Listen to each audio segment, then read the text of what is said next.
So now we are doing the sixth chapter.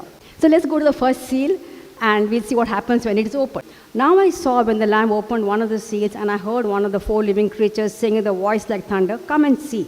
And I looked, and behold, a white horse, and he who sat on it had a bow, and a crown was given to him, and he went out conquering and to conquer. Now, from what it looks like, when you read it at the first tense, white, must be Jesus. That's the first impression, must be Jesus coming on the white horse. But in reality, this person on the white horse, he is a fraudster, he is a deceiver, he is an antichrist. Rider on the white horse, he's coming into the world to make peace. He's riding a white horse with a bow, but there are no arrows. Bow is symbolic of strength, but he has no arrows. In other words, it's going to be a bloodless victory.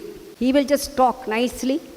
He'll win over people, maybe nations, maybe people, by his smooth talk. It's called a bloodless victory because there are no arrows to shoot over there. Another thing, he's given a crown. Now this crown, remember, it doesn't belong to him. It is given to him to wear. What else does he do?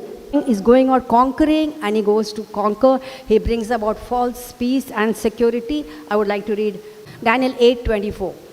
And his power shall be mighty, but not by his own power. And he shall destroy wonderfully, and shall prosper and practice, and shall destroy the mighty and the holy people. He shall cause craft to prosper in his hand. Well, this is what he's going to be doing when he comes. So by cunning and deceit, he seizes control. But this peace does not last. He's trying to bring about peace in the world, but this peace does not last. Now why? Let us see what happens in the next seal.